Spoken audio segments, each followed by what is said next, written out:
bottom line is that we can create whatever it is that our soul feels it wants to experience.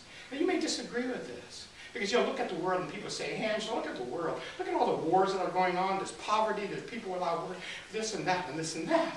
The bottom line is that we are in total control as a soul. And we don't know what all the mystery is. We can't determine why people are starving in Somalia, and we can get into some debate and argue about that. But the bottom line is we are a soul here to experience all the enchilada of human experience. And it could be like being a warlord taking over a country or whatever it is. It's kind of interesting. But when we look at this human experience, we can say we can determine what that story is going to be by ourselves. It's very specialized within ourselves. Tony Robbins gives us a good example of that, in that he was flying his jet helicopter. How many of you know about Tony Robbins? Mm-hmm. And he wrote this book, Awakening the Giant Within. Some of you may have read it. It goes back a ways. But in his book, he said, you know, I finally realized the tremendous power I have of thought when a person decides to change his story. He said, I was flying my jet helicopter from a business meeting in LA. I was flying over Glendale, and I looked down and I hovered over this building because it was a huge building and I recognized it. And he said, my God, he said, that's the building where I was a part-time janitor 12 years ago. I was a part-time janitor. He said, and one day I was unloading toilet paper off this truck, and I thought to myself, do I want to be doing this the rest of my life? And then he did some reading, and like we all do, we attend the Positive Living Center. I can't say that he did this, but he realized, I don't like my story. I need to change this. He changed it from identification with stuff, identifying with the stuff of the world, his checkbook, his dire straits. He had a hard time paying his bills. He was driving a 1960 Volkswagen. Of course, I would like to have one right now. It's worth a lot of money. I had a 58, by the way. That was good. And so he changed that all. And he said, my God, in 12 years, I own my own jet helicopter. And what has he become? He's an icon in the business of writing these motivational books and in being a motivational speaker. That's Tony Robbins. Isn't that cool? But he's sharing a story that when he was identifying with, other than who he really is, he was in poverty. It's kind of neat. Let's talk for a minute. The bottom line is, and I like Rumi. How many of you know the great Mr. Rumi? This guy gives us the key of what we should do.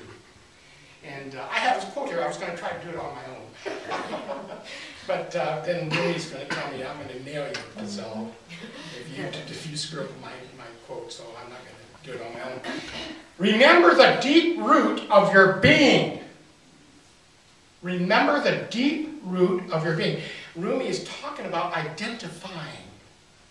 Because if we identify with other than that, and we'll get into that later, and he said, the presence of your Lord. Remember the deep root of your being, the presence of your Lord. And we'll look at that and say, hey, wait a minute, am I at the Catholic Church a Lord? In New Thought, the Lord is this divine energy, this creative energy that resides within us 24/7. That's what the Lord is. Remember this. Remember that you're a spiritual being with tremendous powers of creativity, for God's sakes, and focus on it.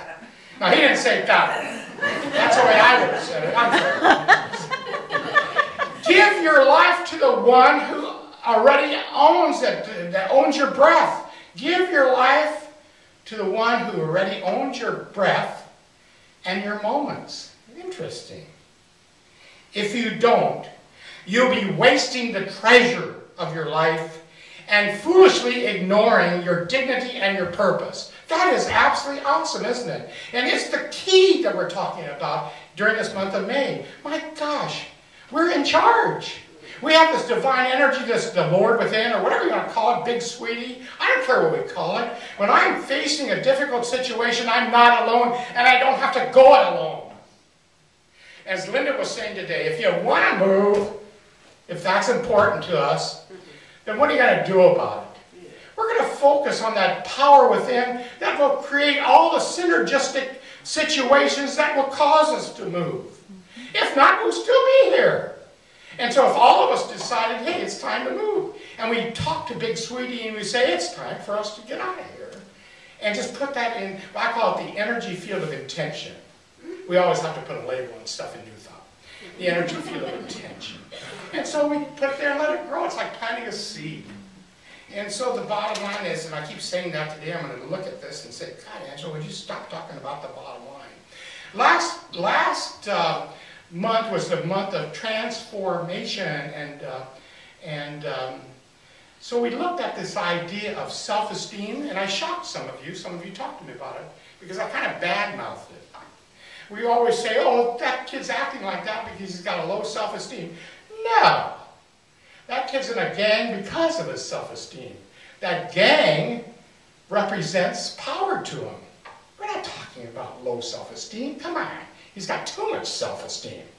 The bottom line is self-esteem is when we depend on an outer expression of who we think we are or who someone else thinks we are. When I'm in school and I get to school, there are those in that audience who will say, Angelo, you're too short, you're too fat, you're too this and you're too that. You know, whatever. Or you're not good enough.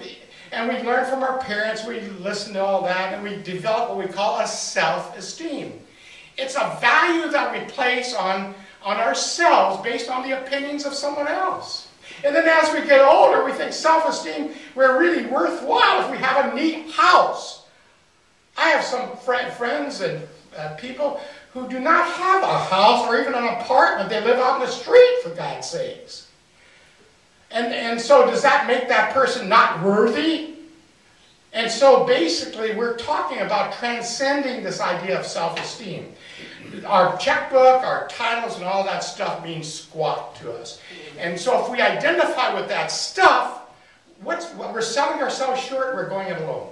And we're selling ourselves short because the stuff outside is ever-changing. We know that. The world, the physical world, my car I bought in 2003, it's not the same car that I bought in 2003. It's getting old, tired.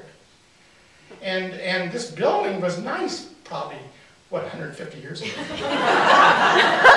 it's getting tired, it's wearing out. When we first moved here, about 15 years ago, it was so awesome. Oh boy, what an awesome place. We're really coming up in the world. We moved from this community center to here. And here we are. And we moved, why? Because they were having parties on Saturday and we had to deal with beer bottles and we had to set up the chairs and all this stuff that we were dealing with. We said, we're getting out of here. And we came here. So if we put our eggs in that basket of self-esteem, we really sell ourselves short because it's ever-changing and we put ourselves into the peaks and the valleys. So what do? We go to what we call, and we can give Robert Oakhurst, who wrote the book Transforming Fate into Destiny. We need to give him credit because that was his idea. We go to what we call soul esteem. And when we get into soul esteem, we identify ourselves with that powerful creative energy here on this planet who does not have to kowtow to the what's going on in the world, the circumstances and the situations, etc. That wherever I am, whether I'm in a fancy house or I'm out on the street, I'm a divine creative being who made a decision to experience this physical place, in the way that I so choose. Isn't that cool? Do you accept this? Let's clap for me. I gotta wind this down. It gets kind of exciting. A story about this, about Tom Monahan. How many of you know Tom Monahan?